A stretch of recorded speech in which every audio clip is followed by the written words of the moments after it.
The siren cuts through the silence at 5:45 in the morning. 300 men rise at the same time in cells, measuring 8 feet by 5 feet. There is no negotiation. There is no 5 more minutes. In Alcatraz, the first order of the day is not breakfast. It is inspection. A guard walks slowly past each bar, checking hands, checking nails, checking necks.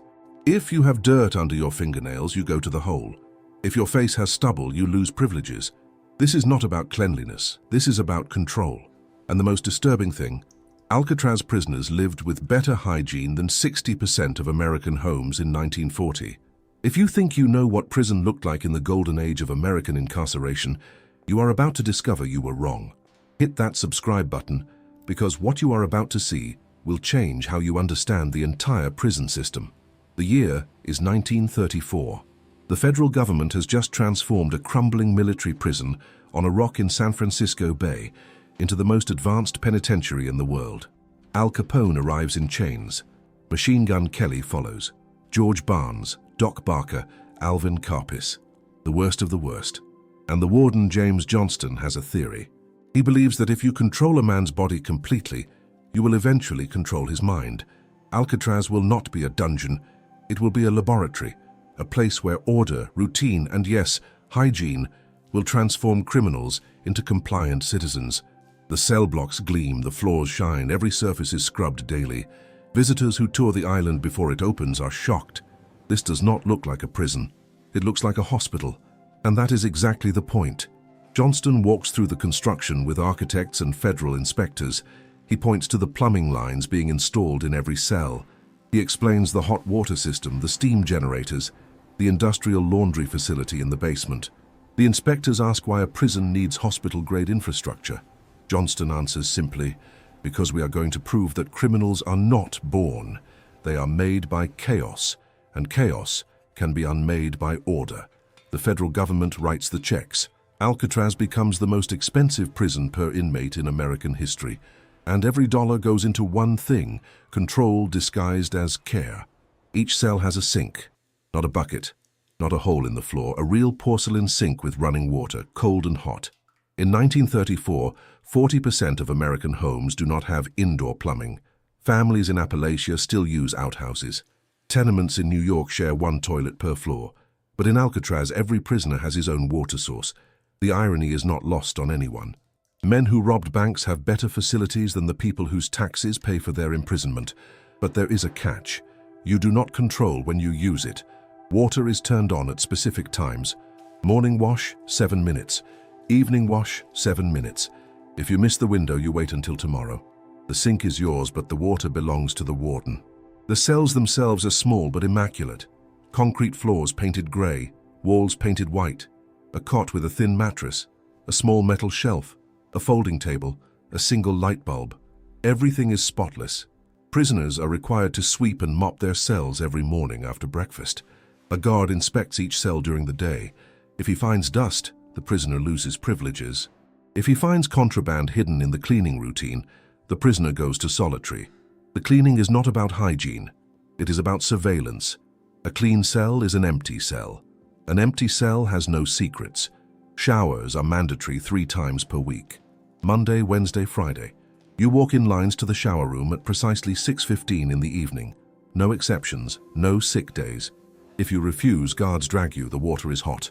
Unlimited hot water. Alcatraz is the only prison in the United States with this feature. The island has its own power plant, its own water treatment system. Steam from the generators heats massive tanks that feed the shower rooms. You stand under that stream for exactly 10 minutes. A guard with a stopwatch ensures it. Some prisoners, men who grew up in cold water tenements, men who bathed once a month in freezing rivers, experience hot showers for the first time in their lives inside Alcatraz. They will tell journalists years later that it felt like a cruel joke. The best shower of your life, and you are taking it in chains. The shower room itself is a study in contradictions. White tile from floor to ceiling. 12 shower heads in a row. No dividers, no privacy. You stand naked next to men you might hate, men you might fear, men you might have fought in the yard. The guards watch from a raised platform. They count heads. They watch for violence. They watch for everything. The water is so hot it turns your skin red. Some men, especially in winter, stand under it and close their eyes and pretend they are somewhere else. A bathhouse in Chicago, a hotel in New York, anywhere but here. Then the whistle blows.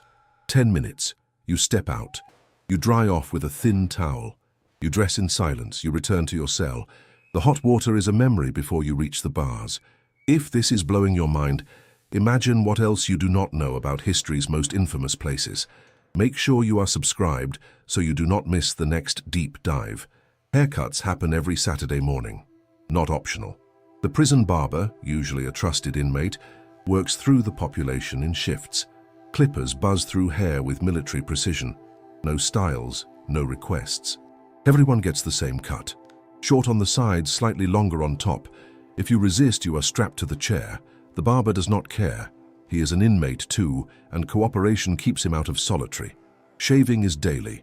You receive a razor at 6:30 in the morning, use it under supervision, and return it within 15 minutes. The razors are counted obsessively. One missing razor locks down the entire block. Searches, interrogations, collective punishment. In 1946, a prisoner named Joe Kretzer hides a razor blade for 3 weeks. When guards find it, the entire cell house loses recreation time for a month. The message is clear. Your face is not yours, your hair is not yours, even the stubble on your chin belongs to the institution. The barber shop is located in the basement, next to the laundry. It smells like talcum powder and antiseptic. The chair is bolted to the floor. The mirror is polished steel, not glass. Glass can be broken into weapons. The barber works quickly. He has a quota, 30 men per morning. If he falls behind, he loses the job. And losing the job means going back to hard labor in the laundry or the kitchen. So he works fast. The clippers move in straight lines. Hair falls in clumps. Some men close their eyes. Some men stare at their reflection in the steel mirror and do not recognize themselves. The haircut is free, it is also mandatory. And that makes all the difference. Laundry day is Thursday. You strip your bed at 7 in the morning, place sheets in a canvas bag with your prisoner number stenciled in black ink. The bag goes to the laundry facility in the basement of the cell house, where inmate workers operate industrial washing machines that run on steam and lye soap. Water temperature reaches 180 degrees. Hot enough to kill any bacteria, any lice, any trace of the human smell that clings to fabric. Your sheets come back that evening, folded in tight hospital corners, still warm. They smell like bleach and steam. You make your bed with edges so tight, a quarter bounces off the surface. If the guard cannot bounce that quarter, you remake it. Some men remake their beds 5-6 times before passing inspection. The sheets are cleaner than anything they slept on in their entire lives before Alcatraz. But they are not comfortable. They are a test. The laundry workers labor in heat that reaches 100 degrees. The machines churn constantly. Steam fills the room. The air is thick and wet. Workers wear thin cotton uniforms soaked with sweat within minutes. They load sheets, towels, uniforms into machines that devour fabric and spit it back clean.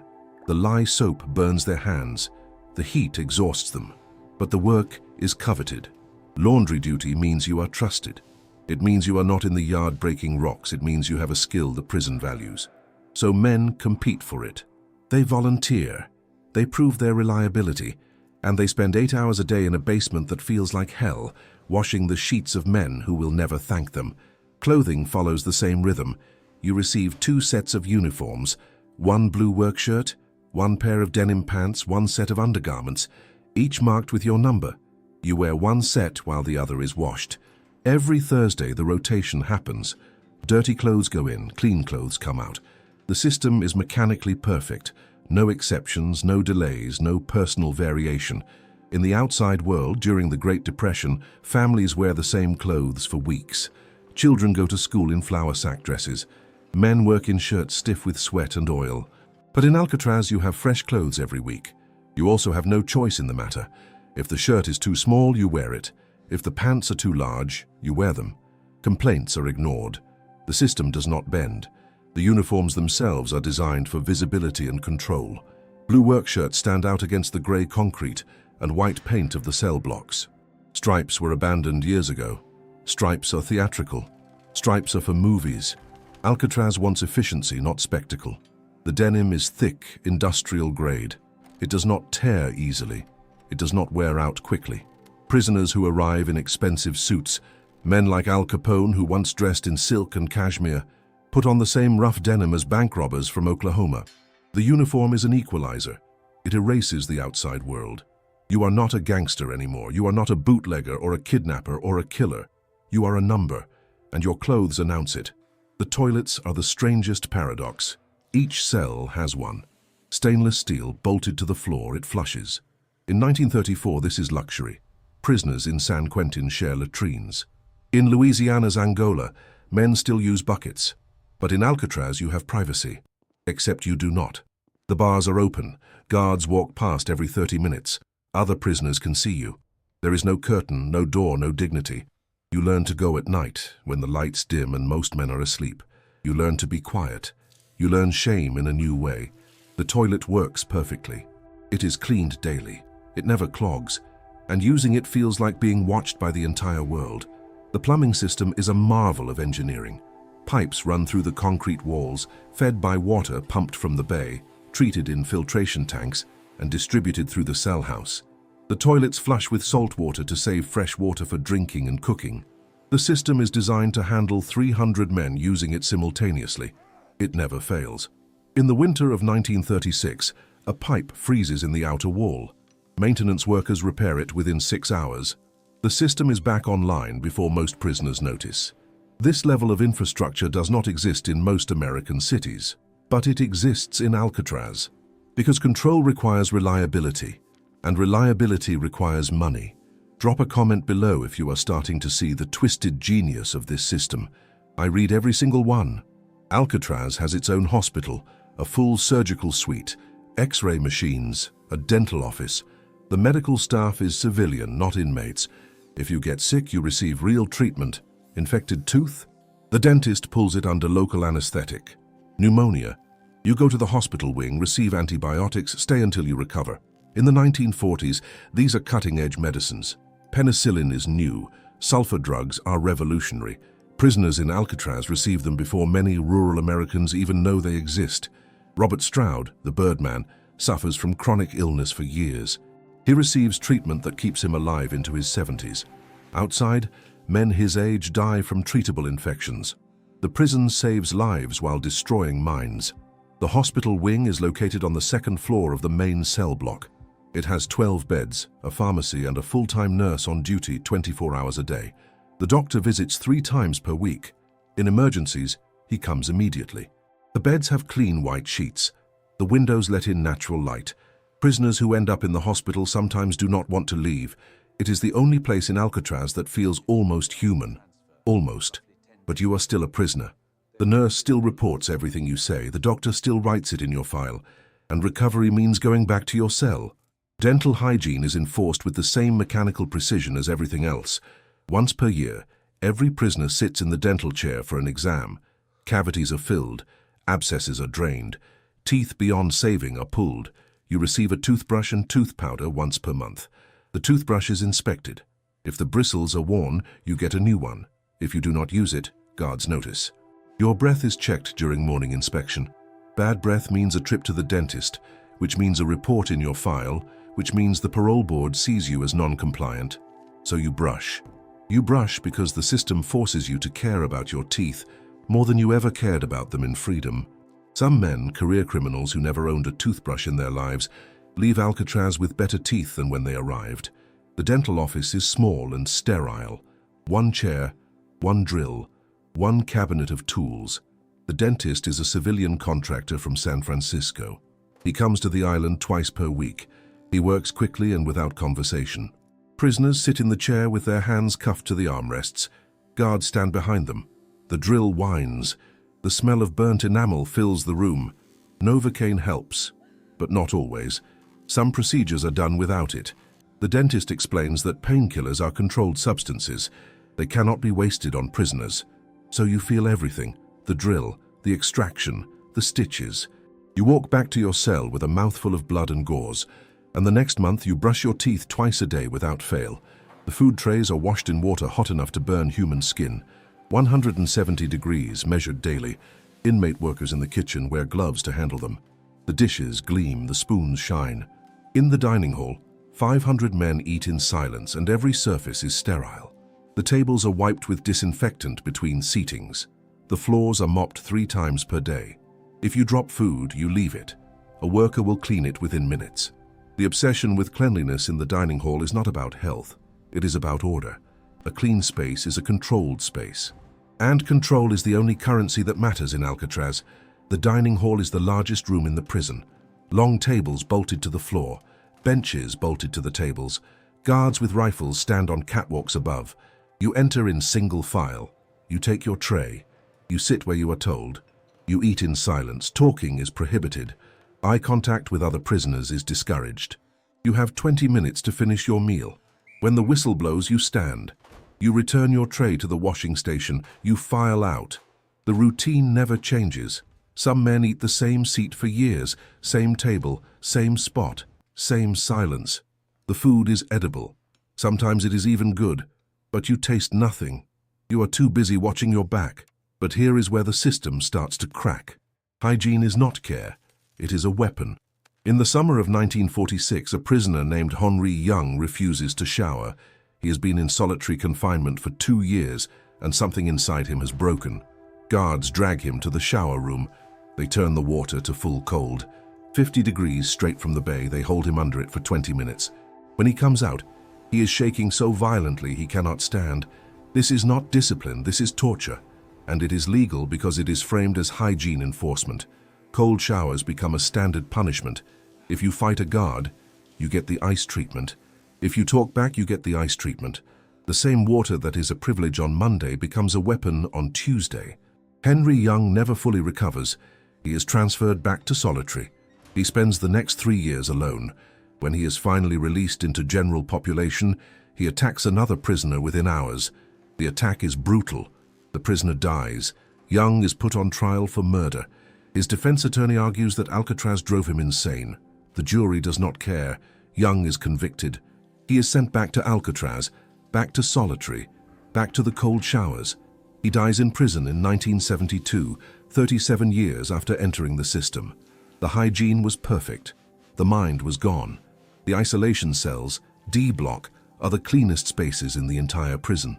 Spotless white walls, floors you can see your reflection in, a toilet that gleams. Everything is sanitized daily, and men go insane in them. The cleanliness is suffocating. There is nothing to focus on except your own thoughts and the sterile white surfaces that reflect them back. Prisoners in D block develop obsessive behaviors. They wash their hands until the skin cracks. They check their cells for dirt that does not exist. They count the tiles on the floor over and over, because the order of the space demands order in the mind. But the mind is not made for this kind of order. It breaks.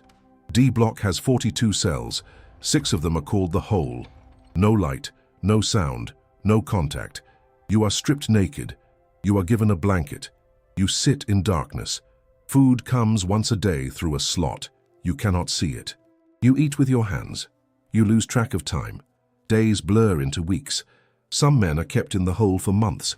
When they come out, they are different, quieter, slower. Their eyes do not focus right. The hole is cleaned every day, even though no one sees it. A worker mops the floor, washes the walls, scrubs the toilet. The cell is perfect. The man inside is destroyed. If you have made it this far, you're exactly the kind of viewer I make these videos for. Subscribe and turn on notifications so you never miss a story like this. Robert Stroud spends 17 years in Alcatraz, most of it in isolation. He keeps himself sane by maintaining a fanatical cleaning routine. Every morning he washes his cell from top to bottom. He polishes the sink until it reflects light. He folds his blanket with hospital corners so tight they could cut. He organizes his few possessions in perfect rows. Guards say his cell is the cleanest in the prison, but Stroud is not clean. He is disappearing. The routine is all he has left. When he is finally transferred to a medical prison in Missouri in 1959, he cannot function without the structure. He continues the same rituals until the day he dies. Alcatraz gave him hygiene. It took his mind. Stroud becomes famous as the Birdman of Alcatraz, even though he is never allowed to keep birds on the island. The nickname comes from his time in Leavenworth, where he raised canaries and wrote books about bird diseases. In Alcatraz he has nothing, no birds, no research, just his cell and his cleaning routine. He writes letters to his mother. He writes legal appeals. He writes notes to himself about cleanliness, order, the importance of routine. His handwriting gets smaller and smaller over the years. By the end, it is almost unreadable, but his cell is spotless, always. The medical records from Alcatraz show a strange pattern.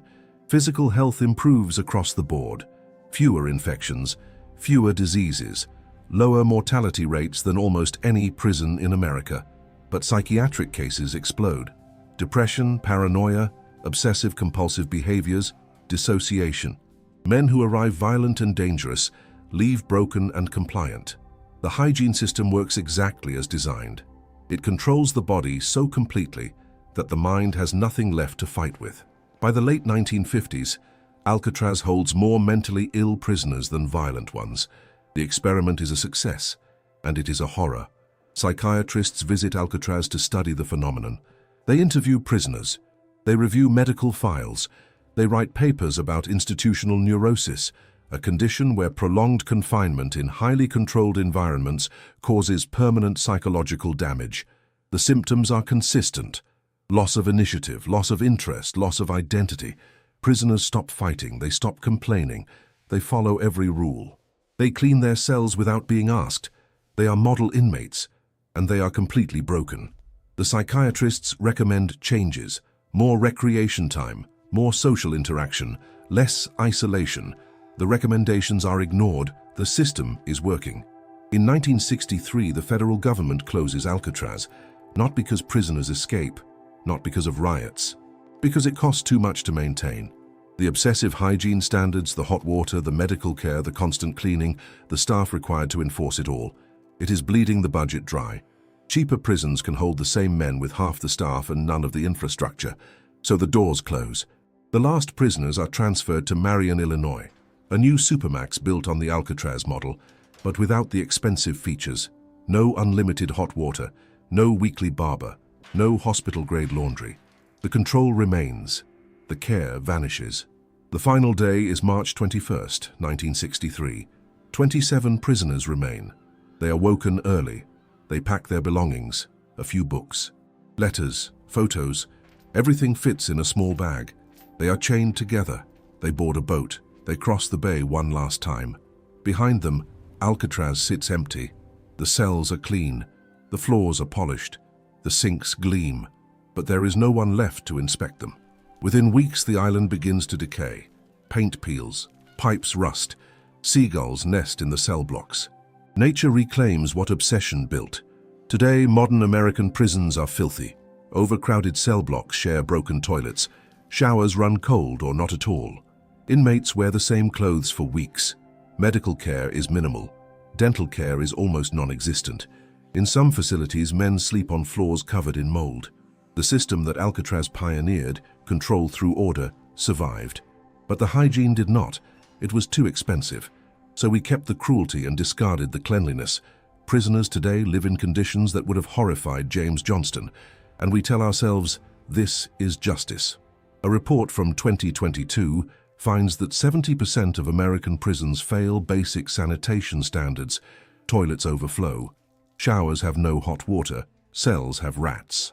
Prisoners develop skin infections, respiratory diseases, untreated dental abscesses. The average cost per prisoner is $35,000 per year.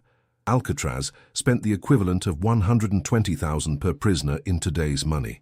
The modern system is cheaper, and it is worse. We learned nothing. Here is the truth Alcatraz reveals. Hygiene, care, cleanliness, these are not about dignity, they are tools. In the right hands, they can be used to heal. In the wrong hands, they become instruments of control so total that the body stays healthy while the mind rots. Alcatraz prisoners had hot showers and clean sheets and toothbrushes and hospital beds. They also had no autonomy, no privacy, no moment of their existence that was not observed and regulated and turned into data for a system that saw them as experiments. Some of them left Alcatraz cleaner than they had ever been in their lives. None of them left whole. The question is not whether Alcatraz was clean, it was. The question is whether cleanliness without humanity is care or just another form of violence. The answer sits in the medical records, in the psychiatric evaluations, in the letters prisoners wrote home describing cells so clean they felt like tombs. Alcatraz proved that you can wash a man's body every day and still let his soul rot. It proved that order is not the same as kindness.